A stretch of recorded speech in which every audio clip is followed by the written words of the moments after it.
Bom dia. Bom dia, meus amados irmãos. Agora sim vocês acordaram, né? Bom dia, queridos. Sejam muito bem-vindos à nossa celebração. Estamos entrando na 8ª mensagem de uma série baseada no livro de Neemias e Josué. Chamamos de Entre a Restauração e a Conquista.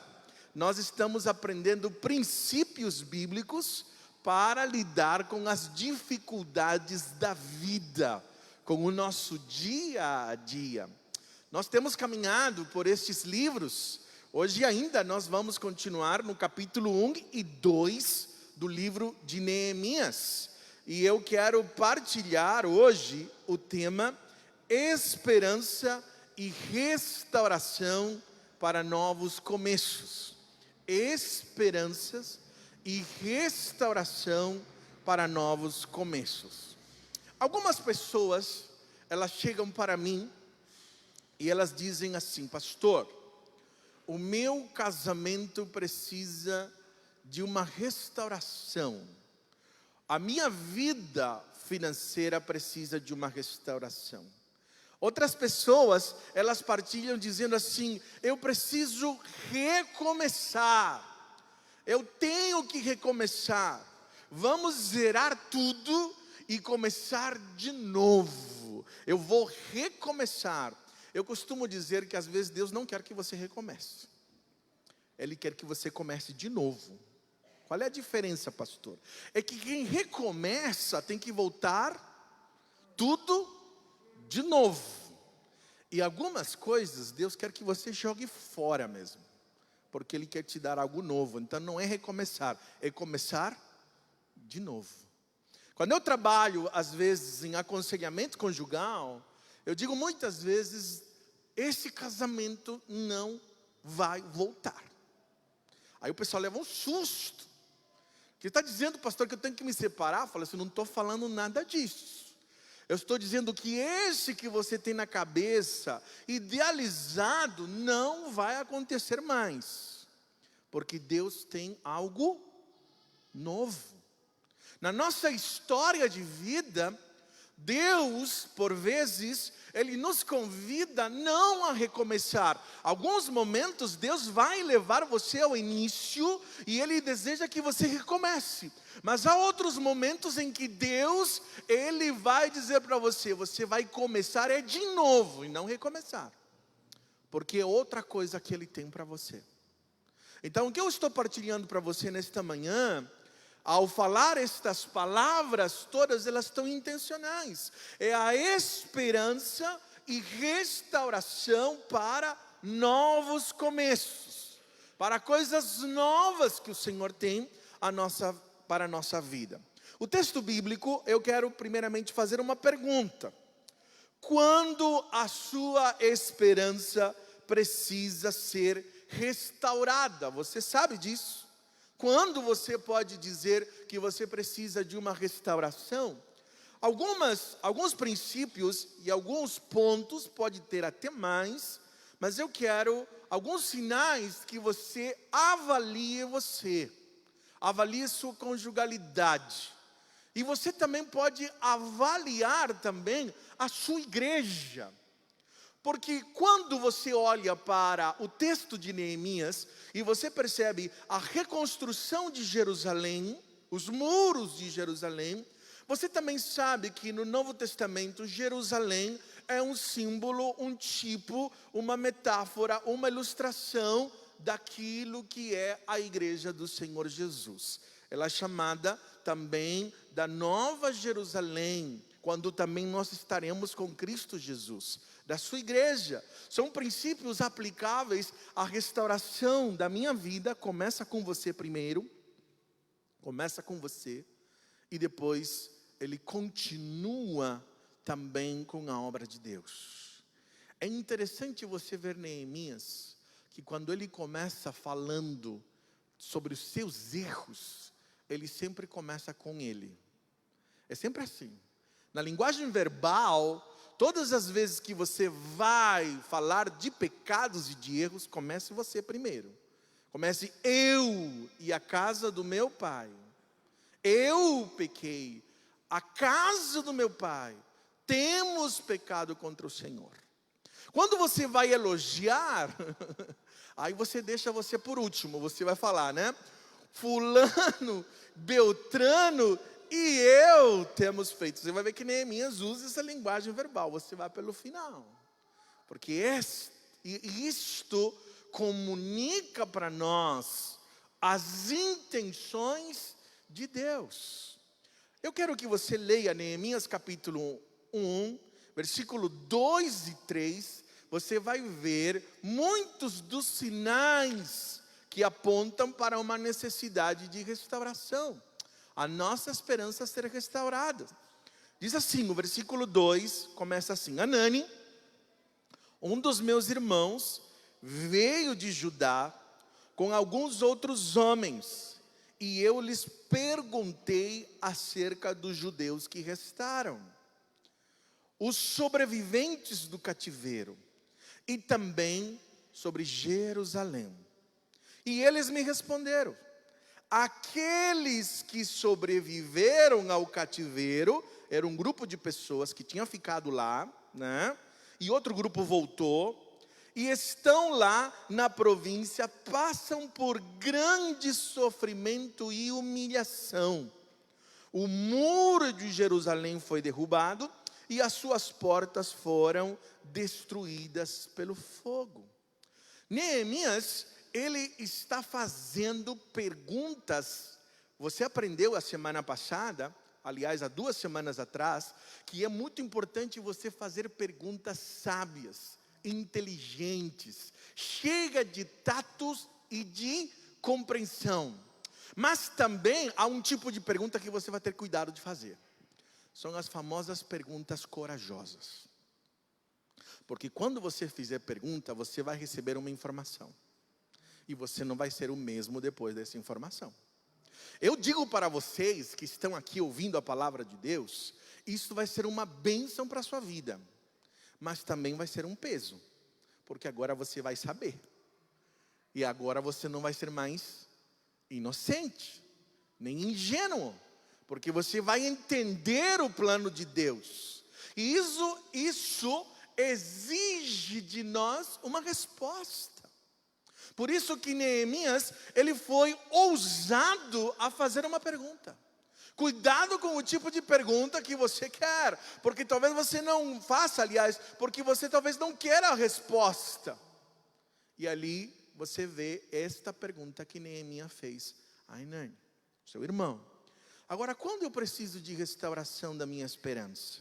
Quando você está vivendo em opróbrio, desprezo e humilhação. Numa palavra só, quando a sua identidade, quando aquilo que Deus planejou, quando o propósito de Deus em sua vida está desfigurado, está quebrado. Ela não, você olha para a fotografia, você olha para o quadro, ele não está de acordo com o original, com aquilo que deveria ser. A humilhação é uma realidade, então você precisa de restauração desta esperança. É isto que estava acontecendo com a cidade de Jerusalém. Também, quando os problemas parecem insolúveis. Quando os problemas parecem insolúveis. E aqui você viu a importância da liderança de Neemias. O líder, você sabe que quando eu falo de liderança, me refiro sim a líderes de ministérios da igreja, mas também me refiro a pais. Me refiro a pessoas que trabalham e exercem algum tipo de influência. Você sabe que no lugar onde você está, você será um instrumento de restauração, se você, como Neemias, enxergar aquilo que os outros não enxergam. O líder precisa estar olhando à frente. Neemias via o que os outros não estavam vendo. O líder não é apenas aquele que vai diagnosticar problemas. Não é aquele apenas que vai ouvir queixas, mas aquele que coloca todas estas coisas nas mãos de Deus e se disponibiliza para resolver problemas. Deus está buscando gente como Neemias, verdadeiros restauradores. Aliás, você ouviu na primeira mensagem, quando a irmã Eliane pregou, que Neemias significa consolador. Um chamado para consolar, enquanto você viu que Josué significa o Senhor salva. É muito interessante você ver o quanto nós cumprimos o propósito de Deus para nossas vidas. O líder influencia outros irmãos a abraçarem a solução do problema. E aqui você percebe, pode na sua vida, você percebe que há coisas que não conseguem ter mudanças. O casamento não muda, a vida financeira não muda, sabe? A vida emocional não muda, as coisas continuam do mesmo jeito, e você perdeu a esperança. Quero que você saiba, primeiro, que existe restauração e existe solução de Deus para a sua vida, mas você precisa estar consciente que você precisa de restauração, que o seu casamento precisa de restauração, que a sua vida financeira precisa de restauração, que a sua vida espiritual precisa de restauração. Outro sinal, quando você está tomado pelo desânimo. Quando você está tomado pelo desânimo, você precisa da restauração da sua esperança. Você perdeu o vigor, não há mais alegria, não há mais o entusiasmo, não há mais paixão pelas coisas de Deus. As coisas perderam o seu vigor, o seu fervor. Eu não estou dizendo que você tem que viver em ânimo o tempo todo, porque isso não é verdade, viu? A gente se desanima, mas o desânimo é um sentimento, é um momento. Não viver desanimado é outra história.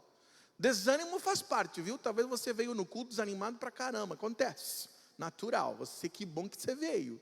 Mas isso é uma emoção, é um sentimento, uma disposição do dia. Agora, viver desanimado, querido, você já está há um bom tempo assim. Isso é outra história.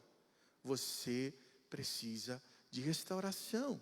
Você também precisa de restauração da sua esperança quando você percebe que o inimigo parece prevalecer. Parece prevalecer.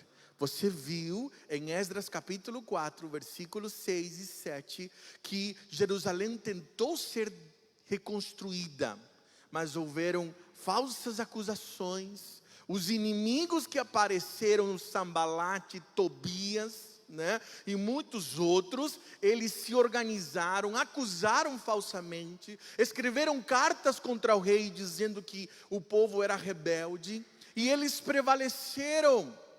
Agora, Neemias, você percebe a antecipação à estratégia do inimigo. Porque, lembra que aconteceu? Eles reconstruíram, mas não tinham o apoio do rei. E quando Neemias chega com a guarda do rei, o que você acha que aconteceu? E agora? O que a gente vai usar contra? Por isso que você está dizendo, manda os soldados, Senhor. Mande-me cartas de autorização. Agora ele está se blindando e usando os fracassos do passado, quando o diabo ganhou, porque o diabo, você sabe que ele só ganha batalha, porque a guerra já está vencida, viu, gente? Só quero dizer isso para você. Na cruz do Calvário, Jesus já disse, consumado, game over, e Satanás foi derrotado. Nós temos que vencer são as batalhas, porque a guerra final já está declarada, já foi vencida. Só para afirmar isso para você, as batalhas são nossas, pelo poder do Espírito Santo de Deus.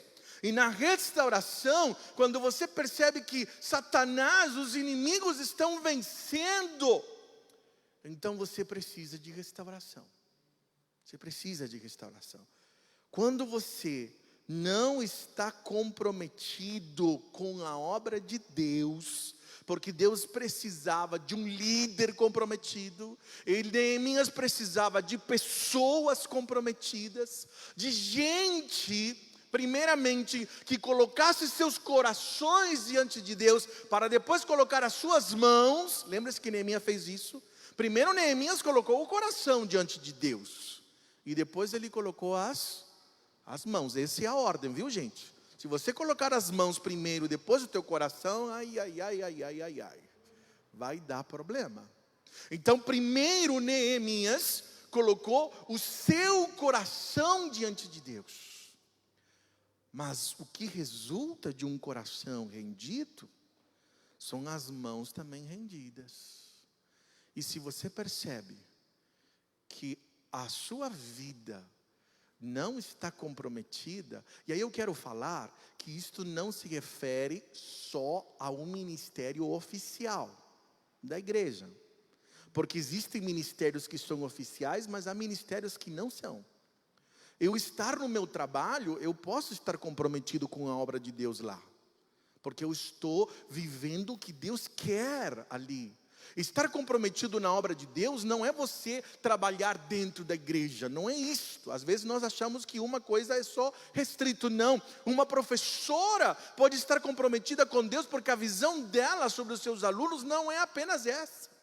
Um funcionário, alguém que está ali na fábrica, ele está comprometido com a obra de Deus, não apenas porque a visão dele não é só apertar parafuso, consertar, pintar, soldar, não. A visão dele está, eu estou aqui com uma missão de alcançar pessoas.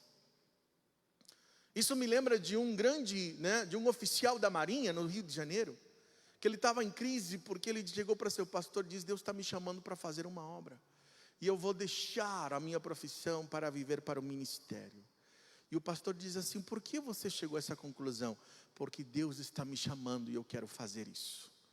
E ele diz: mas tem certeza que eu trabalho pastoral? Ela: sim, ele falou. Deus está me chamando para abençoar. E aí ele diz assim: você é um oficial. Quantas pessoas você tem sobre o seu comando? Ele diz assim: são mais de 5.000 homens. E ele diz: você quer deixar tudo isso para influenciar 80 pessoas? É isso mesmo? Você não acha que talvez o que Deus está te dizendo é que você possa fazer uma diferença em quantas pessoas você pode influenciar que estão sob o seu comando? Às vezes nós criamos aquela ideia que ser usado por Deus significa venha para a igreja. E não é. Não é. Eu não estou dizendo que Deus não possa te dizer isso, mas eu estou dizendo que estar comprometido com Deus significa a intencionalidade de onde você estiver, você viver para a glória de Deus. Se isto não está acontecendo, você pode precisar de restauração. Você pode precisar de restauração. Olha o que vai dizer Lucas, capítulo 13, versículo 34. Jerusalém, Jerusalém, você que mata os profetas e apedrejam os que são enviados a você. Quantas vezes eu quis reunir os seus filhos, como a galinha reúne os seus pintinhos debaixo das suas asas, mas vocês não quiseram. Quem está orando é Jesus. Jerusalém foi destruída por causa da idolatria. Mas depois se passaram muitos anos, mais de 400 e 500 anos depois, Jesus nasceu. No seu ministério, ele agora declara uma nova profecia. Ele declara a profecia de que Jerusalém será destruída novamente. E isto aconteceu no ano 70 da nossa era. Foi novamente destruída. Agora ele aponta aqui a razão do porquê. Porque inclusive ele foi morto. Mas Jerusalém já vinha há muito tempo o quê? Matando profetas e apedrejando o que eram enviados a ele. E qual é a consequência disso, irmãos? Qual é a consequência? Os nossos filhos se espalham. Você lembra de Neemias? Ele dizendo, orando: o Senhor disse que se desobedecêssemos seríamos espalhados. No capítulo 1 você vê isso. Mas também o Senhor disse que se nós nos arrependêssemos, o Senhor nos traria de volta e reuniria. A nossa casa precisa de restauração quando nossos filhos estão espalhados. E aí eu quero te dizer uma coisa, igreja. Não há coisa que espalhe mais filhos e que a nossa geração que vem sofra mais, é quando nós apedrejamos e matamos profetas no nosso coração. Nada é mais desastroso na história da igreja de Jesus, quando se fala mal, se critica, se apedreja e se mata os homens, as pessoas, os profetas que Deus envia sobre este lugar. Nós precisamos de restauração quando os nossos filhos se espalham. Isto é algo muito sério. Por isto, o caminho da restauração, Neemias nos aponta. A restauração da nossa esperança. Como a sua esperança pode ser restaurada? Complete ali, por favor. Você começa a viver um processo de restauração quando você celebra pequenos começos. Você vai dar o primeiro passo. Quando você entende que restauração, leva tempo, mas você vai dar um primeiro passo e você vai se alegrar com os pequenos avanços. Anani, um dos meus irmãos, veio de Judá com outros homens, e eu lhes perguntei acerca dos judeus que restaram. Aqui você percebe, gente, não despreze, complete ali por favor, não despreze o dia dos pequenos começos, não subestime as coisas pequenas como uma visita, uma entrevista, uma carta, um sonho, um plano, uma pequena coisinha. Já pensou o que Deus fez com uma visitinha? O que Deus fez com uma visitinha, gente? O que Deus fez com uma coisa tão pequena? Você pode olhar e muitas vezes você pode dizer: mas pastor, o que eu posso fazer? Eu sou tão pequeno. Eu não tenho habilidades. O que Deus pode fazer com os meus recursos? E tão pouco. Não despreze os pequenos começos. Você não tem ideia do que Deus pode fazer com pequenas coisas. Todas as coisas grandes começaram pequeno. Os grandes quadros começaram com uma pequena pincelada, com uma ideia. As grandes poesias, às vezes começou com uma frase. Grandes músicas que marcaram a história, às vezes começou com uma simples frase. Não despreze os pequenos começos. Quem poderia imaginar que a visita de Anani e a entrevista de Neemias iria desembocar nessa grande reforma de Jerusalém? Havia 90 anos que a cidade estava embaixo de escombros. E Deus usou isto poderosamente. Que coisa extraordinária. Deus pode transformar as coisas pequenas, irmãos, em grandes realizações no seu reino.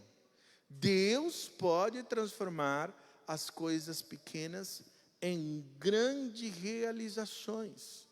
Muitos fatos marcantes da nossa história começaram de forma despretensiosa, mas Deus toma aquilo, sopra, e aquilo vira algo extraordinário.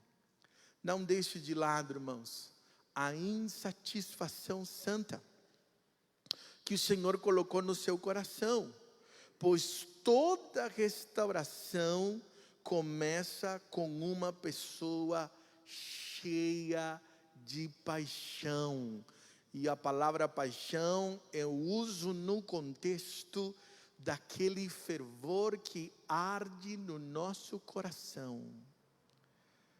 Amo conversar com pessoas apaixonadas. É verdade que elas cometem muitos erros, né? Porque paixão com exagero tendemos a errar. Por isso que Deus primeiramente nos bota no deserto para a gente aprender a dominar esse negócio, para depois a gente ser usado. Porque se a gente for puro só com sonho, você lembra de José, né? O negócio fica feio, a soberba toma conta do coração, aí a nossa vida, a glória é nossa, e aí complica todo o meio campo. Então Deus coloca a paixão, depois te leva para a fornalha, porque é na fornalha que você cria consistência, né? Barro, vaso que não está no forno, vem chuva, vem o líquido, desmonta. Então você precisa da fornalha. Seja bem-vindo, Deus quer te usar. Está no meio da fornalha, como diz o nosso irmão, saia de lá dando glória a Deus, irmão. Dando glória a Deus. Desiste não.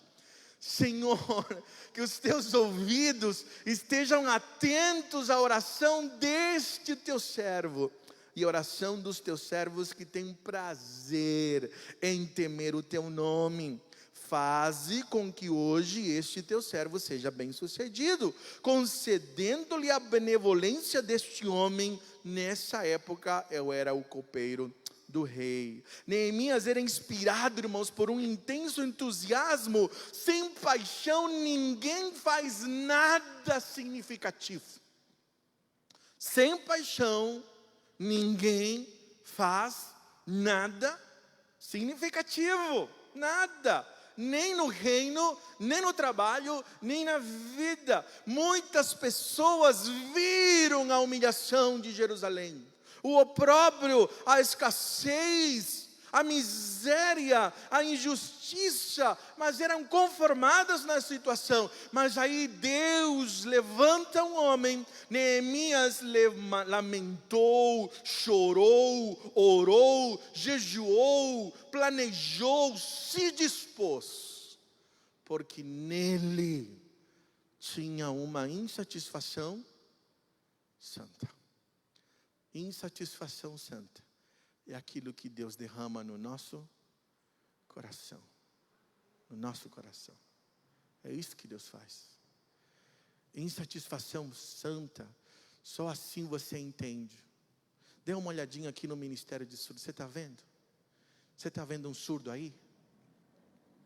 Você está enxergando algum surdo aí? Não. Mas eles estão treinando. Porque eles estão trabalhando para que isto fique lotado de surdos. Você está entendendo isso? Isto só se explica pela paixão. Aliás, tem um, né? Tem um. Mas às vezes você vai ver que não tem nenhum.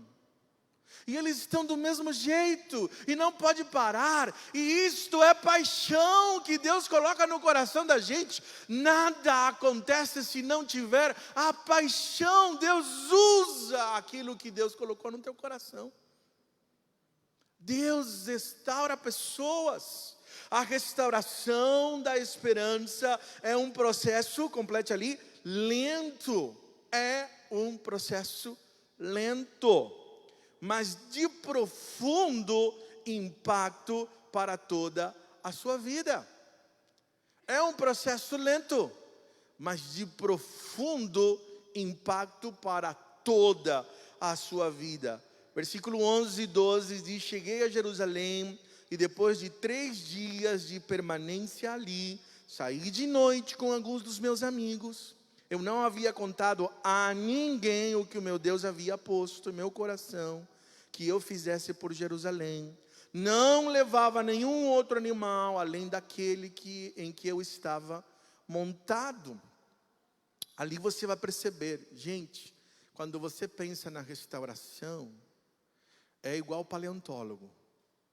É com martelinho pequenininho, uma brocha, instrumento bem delicado, e você vai com muito cuidado. Restauração de quadros é do mesmo jeito. Às vezes eu escuto, né? A capela não sei quanto está sendo restaurada. Fala assim, um projeto, 5 anos. Eu falo assim, que cruz, né? Que coisa demorada. Porque é um trabalho lento, devagar. Diferente da construção. Construção é uma delícia, você pega o terreno vazio. Vem, agora pega um negócio quebrado. Pega um negócio para restaurar. É lento, é um processo. A precipitação, irmãos, no agir, pode pôr a perder grandes projetos. Fala isso para a pessoa que está do seu lado. Devagarzinho, não assusta. Fala assim, a precipitação no agir pode pôr a perder grandes projetos. Tem esposa que está realizada em falar isso. É preciso avaliar antes de agir. É preciso avaliar antes de agir.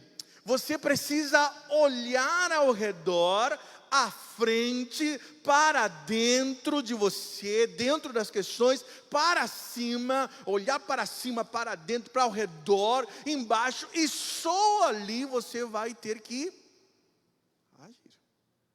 O problema é que a gente já olha o negócio, já conclui, já definiu, já montou a estratégia, cai matando, e se mata por completo. Não é verdade? Então, calma. É calma.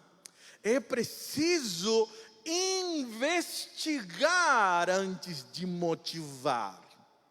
Motivar se refere a envolver pessoas, principalmente quando sua decisão, a sua escolha envolve perigo, sacrifício pessoal ou da sua família e o seu envolvimento moral. A sua decisão vai, se não der certo, a sua moralidade está lá no chão.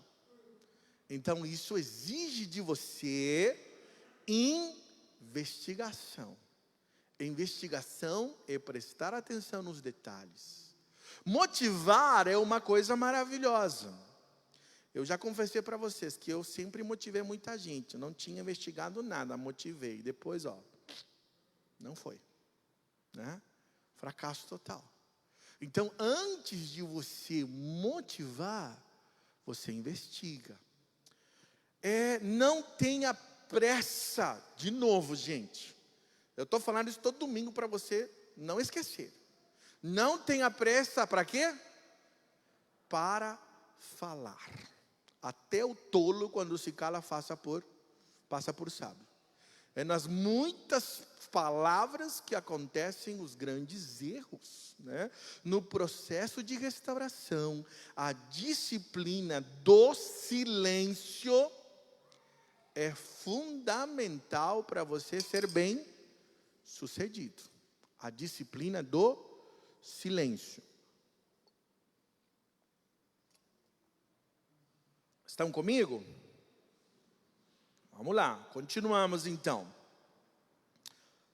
Os oficiais não sabiam onde eu tinha ido ou o que eu estava fazendo, pois até então não tinha dito nada aos judeus, nem aos sacerdotes, líderes espirituais, nem aos nobres, a classe política de influência, nem os oficiais, os militares e aos outros, ao povo que iriam realizar a obra. A restauração, ela tem tempo para começar. Tempo para começar. No processo de restauração, você precisará se antecipar aos possíveis problemas. Lembrando-se e usando ao seu favor os fracassos do passado. Já falei sobre isso. Terceiro lugar, a restauração da esperança envolve a participação e a cooperação de outras pessoas. Nenhuma restauração é um ato individual, isolado. A restauração é um processo coletivo. Desde o nosso nascimento, teve gente para nos segurar. Até a nossa morte, vai ter gente levando o nosso caixão. Então, não queira achar que você não precisa de gente no transcorrer, durante e em todo o processo da sua vida. Você precisa compreender isto e viver esta realidade. Olha o que vai dizer o versículo versículo 17, a parte B, e o versículo 18. Venham, vamos reconstruir os muros de Jerusalém, para que não fiquemos mais nesta situação humilhante. Também lhes contei como Deus tinha sido bondoso comigo e o que o rei tinha me dito. E eles responderam: sim, vamos começar a reconstrução. E se encheram de coragem para a realização desse bom projeto. Muitas pessoas, irmãos, não vivem uma restauração porque não permitem que outros se aproximem. Ou porque não buscam ajuda. Ou porque não se aproximam, ou porque não buscam ajuda. Eu vou te dizer uma coisa, queridos. Você já ouviu isso, mas eu vou falar de novo. Até entrar no teu coração e você viver. Né? Se você continuar fazendo as coisas do mesmo jeito, e você quer resultados diferentes, isso é loucura, é insanidade. Você está doente, seja espiritual, emocional, financeira, familiarmente ou em qualquer área da sua vida. Fazer as mesmas coisas e querer resultado diferente é loucura. Há pessoas que querem a restauração, mas não querem pagar o preço para isso. Há pessoas que querem crescimento espiritual e não querem vir na igreja, porque pensam que o que precisa é só a palavra. Não, eu escuto na internet. Sim, é bom, que bom, mas você precisa de pessoas para crescer. Você vai dizer, daquele pessoal hipócrita, fala assim, igual a você precisa deles. Né? Porque se você vai falar que hipocrisia é você não viver o que você vive, gente, o que você fala, quem de nós não pecou nisso?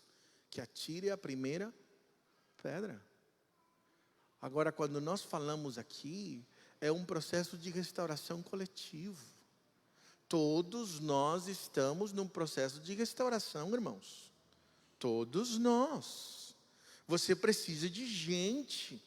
Não vai acontecer se você não buscar ajuda. É cooperação. Neemias também chamava o povo para trabalhar. Jamais a reforma teria sido feita se o povo não se envolvesse. Cada um precisa fazer a sua parte. Não adianta culpar os outros e apenas ver o que eles precisam fazer. O pastor John Maxwell diz que os líderes não apenas sabem para onde estão indo, eles também precisam levar pessoas juntos. Por isso que não é fazer as coisas sozinhos. Você precisa habilidades para conduzir. O caos, irmãos, geralmente é solucionado com a cooperação de muitas pessoas. Neste processo, você precisa dar o primeiro passo. Repita comigo. Neste processo, eu preciso dar o primeiro passo. Eu preciso dar o primeiro passo. Venham, vamos reconstruir os muros. O que ele disse? Vamos. Que pessoa? Primeira. Eu estou junto. Eu estou junto. Neemias mostrou o exemplo pessoal. Ele não disse, vai, reconstruam. Não, ele disse, venham, vamos reconstruir. Eu estou junto nisso.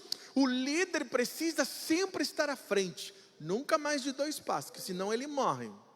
Por uma causa de Deus, mas morre. Né? Neemias não tem interesses pessoais. Ele deixou o seu posto, sacrificou-se, o seu conforto ele deixou de lado. Só gente que se abnega para liderar um povo e se levanta para agir, que experimenta coisas extraordinárias. De igual modo, Neemias também mostrou a força da unidade do povo. A união nos protege, irmãos, contra o desencorajamento, contra o desânimo. A união nos ajuda a enfrentar uma oposição que por vezes é hostil e até orquestrada contra a gente. Por isso, olha aqui, celebre as pessoas que cooperam com a restauração e não as que causam dificuldades, porque elas vão ter. Isso protegerá você do desânimo. Imaginemos aqui, irmãos, está tudo desorganizado aqui, não sei se você já viveu isso. Imaginemos que as cadeiras estão todas bagunçadas, 10 anos assim. Você decidiu arrumar. Vai ter uns 5 que vai levantar e vai dizer: olha, mas não deveria ter sido feito assim não. Você deveria ter feito assim, assim, assim. E agora? E agora? E você vai dizer: miserável. Há 10 anos está aqui. É só fazer que a turma da arquibancada, né? É igual o time de futebol, né? Já viu como o pessoal que está na arquibancada joga pra caramba a bola? Chama ele para o campo, você vai ver. Os corneteiros de plantão, Alexandre? Corintiano, palmeirense não tem isso não, só corintiano. Celebre, proteja-se do desânimo. Também lhes contei como Deus tinha sido bondoso comigo e o que o rei tinha me dito. O que o rei tinha me dito. Neemias mostra, irmãos, a ajuda dos céus neste período. Ele começa contando o que Deus está fazendo. Ele é o maior interessado. Deus é o maior interessado na sua restauração, na restauração do ministério, da igreja, da família. Ele faz obras extraordinárias. Ele começa. Neemias também reconhece que ele precisava da ajuda da terra, e não apenas a bênção dos céus. Você pode aceitar os desafios, queridos, de se envolver na restauração de outras pessoas, porque o Senhor usa pessoas que se disponibilizam. É isso mesmo? Disponibilizam, melhor, né? Deus usa pessoas, e Deus está chamando aqui, dizendo: você quer se unir àquilo? Enquanto eu preparava esta mensagem, irmãos, Deus ministrou ao meu coração sobre a nossa igreja, sobre um grupo específico de pessoas neste lugar. E eu quero que você preste atenção. Esta igreja tem sido um lugar de restauração durante muitos anos. Isso tem sido tão poderoso e claro. Mas Deus tem trazido gente, que eu falei para a nossa equipe pastoral enquanto nós orávamos por você, que eu chamo assim, gente de frente. Líderes que já serviram em outro momento, ou aqui na igreja, ou em outras igrejas, mas que estão feridos, estão machucados. E o Senhor ministrou no meu coração uma palavra: pastoreia estas pessoas. Cuida delas. E eu tenho uma estratégia para isso. Daqui a 2 ou 3 semanas, nós vamos começar um grupo de discipulado. Vai levar 4 meses. E ele exige muito. Porque você vai ter que estudar 1h30 por dia. E você vai precisar de 2 horas para você se encontrar com líderes. Serão 4 grupos, é meu alvo. 2 grupos de mulheres e 2 de homens. Este é um chamado a um trabalho de discipulado profundo. Ele marcou a minha vida. Eu conhecendo Deus e fazendo a sua vontade. Então, se você é esta pessoa que esteve na linha de frente e você entende que precisa de restauração, então eu quero que você mande uma mensagem na secretaria, dê o seu nome, nós vamos entrar em contato com você. Os livros já foram encomendados. Primeiro vai acontecer na nossa equipe pastoral, com a igreja, os líderes, e depois nós vamos estar trabalhando com vocês sobre um processo de restauração a partir das Escrituras. Se em algum momento você já viveu isso, e você entende que você precisa de restauração, nós queremos como igreja te dar a possibilidade de você fazer parte disso. Além disso, você também tem o CR. Além disso, você tem o Casados para Sempre, o Paz para toda a Vida, os pequenos grupos. Esta igreja tem tanto lugar para você viver isso. A resposta do povo, irmãos, a este chamado, tem que ser a sua resposta. Qual foi a resposta do povo? Foi pronta, foi prática e foi unânime. Não está no seu esboço, mas você pode escrever, tá bom? Foi pronta, foi prática e foi unânime, que nem eu estou falando para você agora. Tem que ser pronta, tem que ser prática e tem que ser numa mesma visão e numa mesma direção. Este é o caminho da restauração. Eu tinha acabado de ministrar, e o pastor Hernandes Dias Lopes, ele faz sempre uma publicação todos os dias.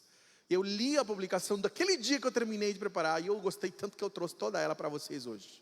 Tá bom? Diz assim, ó: Deus nos deu o alto privilégio de sermos terapeutas da alma, instrumentos de consolação, bálsamo na vida dos aflitos. Tenha sempre em sua boca palavras que curam e restauram a alma daqueles que estão machucados e feridos. Tenha sempre em suas mãos um ato de bondade e socorro aos necessitados. Abra seu coração, suas mãos e o seu bolso para ajudar os que sofrem. Faça do bem que Deus lhe deu uma semente fértil, e das necessidades dos que sofrem um campo de semeadura. Seja um consolador. Ajude os que estão perto de vocês a andarem com Deus. Ensine com paciência, corrija com brandura, exorte com amor. Saiba que Deus é o galardoador, e todo o bem que fazemos aos homens, recebê-lo-emos de volta do Senhor. Pastor Hernandes Dias Lopes. Que texto lindo. Glorifico a Deus pela vida do pastor Hernandes, que me abençoa muito. A restauração da esperança, irmãos, necessita da bênção divina e do trabalho dos homens. Da bênção divina e do trabalho dos homens. Eu lhe respondi: o Deus dos céus fará que sejamos bem-sucedidos. Nós, os seus servos, começaremos a reconstrução, mas no que lhes diz respeito, vocês não têm parte nem direito legal sobre Jerusalém, e em sua história não há nada de memorável que favoreça a vocês. A soberania de Deus, irmãos, e a responsabilidade humana sempre caminham de mãos dadas. Deus é soberano, mas o homem é responsável. Veja duas verdades fundamentais aqui. A bênção divina é a base para a restauração da igreja. Sem a intervenção de Deus, o nosso trabalho, ele é vão. Não vai acontecer. Por isso que a palavra de Deus diz em Salmo 127:1: se o Senhor não edificar a cidade, em vão trabalhas o que a edificam. Se o Senhor não edificar a sua vida, a sua casa, a igreja, o nosso trabalho é em vão. Nós precisamos da bênção de Deus. E isto nós encontramos no processo de oração, de confissão e de arrependimento. E em segundo lugar, a soberania de Deus não anula a responsabilidade humana. Não anula. A vitória vem de Deus, mas nós precisamos empunhar as ferramentas de trabalho e as armas de combate.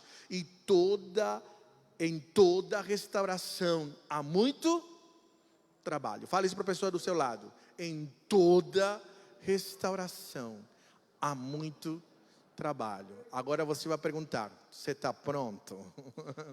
Você está pronto? pronto para isso. Concluo dizendo e lendo o encerramento. O pastor Hernandes Dias, no seu comentário sobre Neemias, ele terminou de uma forma que eu achei extraordinária. Fiquei até com vontade de pregar uma mensagem de novo, só porque ficou tão bom, mas eu só vou ler para você, tá bom? A conclusão que eu achei extraordinária. Está ali na projeção. Então, algumas dicas práticas para você. Avalie antes de agir. Investigue antes de motivar. Silencie antes de falar. Dê seu exemplo antes de conclamar ou convocar outros. Mexa com o coração das pessoas antes de você mover as mãos delas. Primeiro o coração, depois as mãos. Dependa de Deus. Resista aos inimigos. Coloque a mão na obra. Então a restauração acontecerá. Glória a Deus. Este é o nosso tempo entre a restauração e a conquista. Por favor, feche seus olhos por um instante. Curve sua face.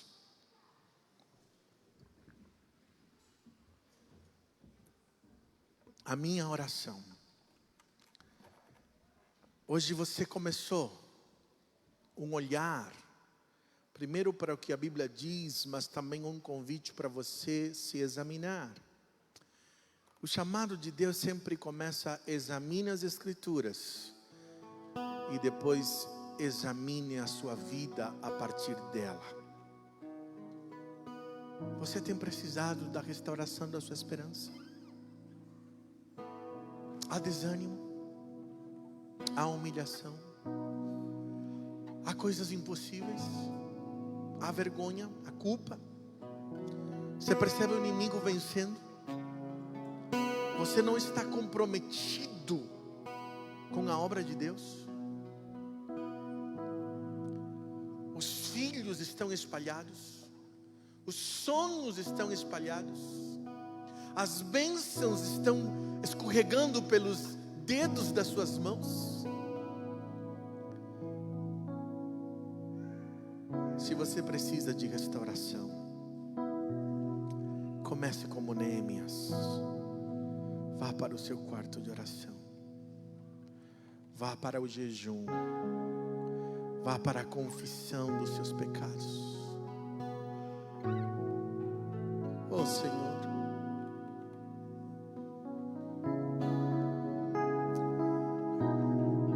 nós temos pecados contra o Senhor, oh Pai, como igreja.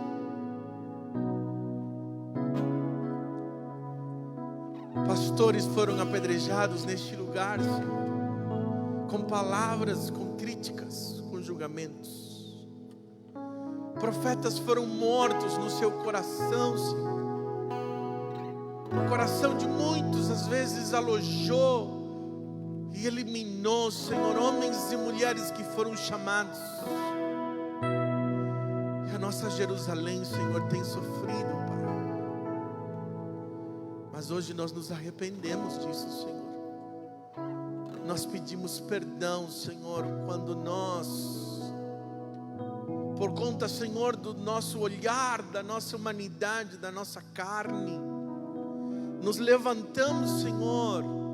Nós não queremos ser como esta Jerusalém que Jesus orou e não se arrependeu. Hoje nós nos arrependemos e nós te pedimos perdão. E nós queremos que os nossos lábios, Senhor, venham abençoar os profetas do Senhor. As nossas mãos venham acolher, Senhor, os enviados do Senhor. O nosso coração, Senhor, se una à voz profética dos teus servos neste lugar, Senhor. Nós queremos, Senhor, o avivamento dos altos céus. Abre as comportas do céu, Senhor, porque nós nos arrependemos diante de Ti, Jesus, de toda palavra que saiu da nossa boca, de toda ação, Senhor, que veio no nosso coração. Nós nos arrependemos como igreja, Jesus. Venha sobre a nossa casa, Senhor. Venha sobre a nossa família e restaura os altares de adoração, Senhor. Tira-nos da vergonha, da culpa, da humilhação. Restaura, Senhor, o ânimo da tua igreja. Que os nossos joelhos vacilantes e as nossas mãos enfraquecidas venham a se tornar fortes, ó Deus, em nome do Senhor Jesus. Faz algo novo sobre esta igreja, Senhor. Faz algo novo sobre este povo, Senhor. Sopra do teu Espírito, Senhor, a vida dos altos céus. Eu não posso fazer esta obra, Senhor, e eu não quero fazer esta obra, Senhor, mas o Senhor pode, e eu sei que o Senhor deseja. Então toca, Senhor, em nome de Jesus. Traga o teu povo ao arrependimento, Senhor. Arranca das prisões em que o teu povo está, Senhor. Levanta os soldados que estão feridos, Senhor. Cura o exército do Senhor.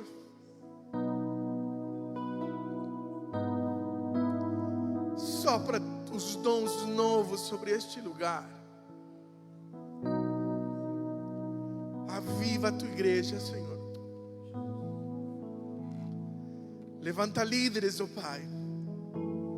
Levanta homens e mulheres, Senhor. Levanta, Senhor, pessoas para que conduzam, que vejam além daquilo que os outros veem, Senhor. Que investiguem aquilo que acontece, Senhor, neste lugar, no mundo. Que saqueiem o inferno de vidas, de crianças, de juniores, de adolescentes, de jovens, de casais, de mulheres, de homens, de idosos. Que cheguemos nas prisões, nos hospitais, nas escolas. Que cheguemos, Senhor, onde o Senhor está agindo. Que abençoemos as nações. Usa-nos, ó Pai. Faz de nós como Neemias e Josué, Senhor. Restaura-nos, Senhor, e leva-nos para a conquista. Que os nossos olhos não sejam, Senhor, para pensar, Senhor, na nossa casa, como estava acontecendo, Senhor, em Esdras e em Ageu. Que a restauração comece com o altar, Senhor, ao Senhor, com a casa de Deus, com a glória do Senhor, com a nossa esperança, a nossa fé.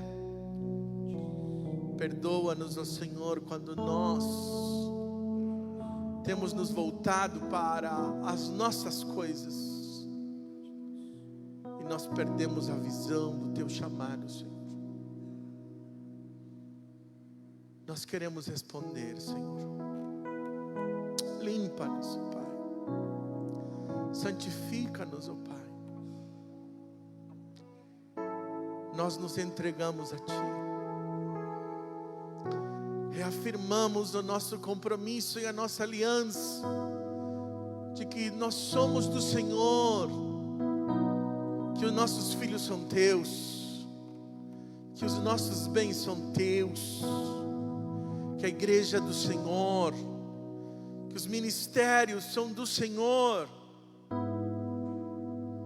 E nós queremos receber a Tua orientação, Jesus. Fala-nos e leva-nos pelos lugares que o Senhor quiser.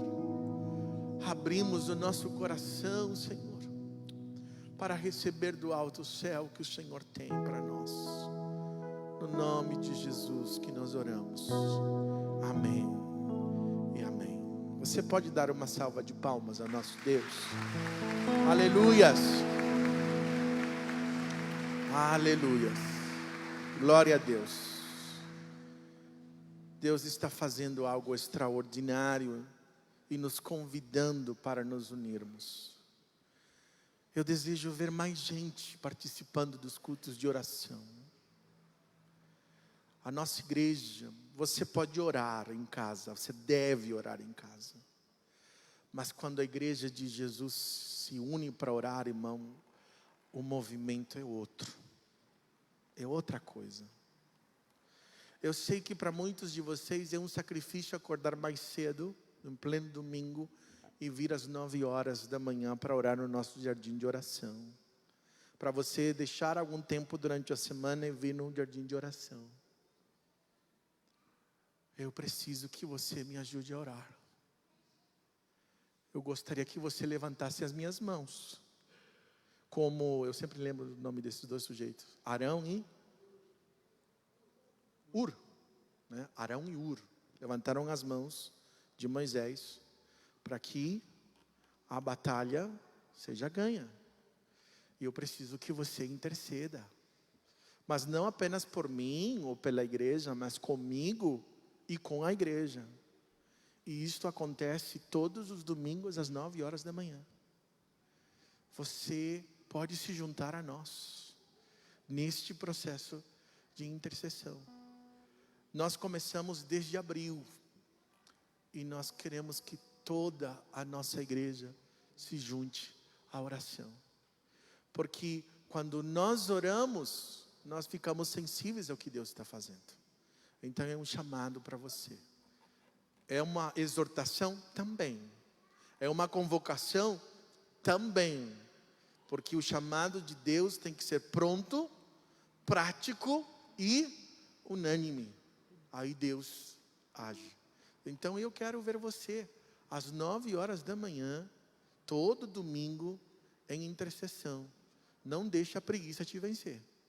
Não deixe. Porque Deus está convocando o seu exército para isso. Amém?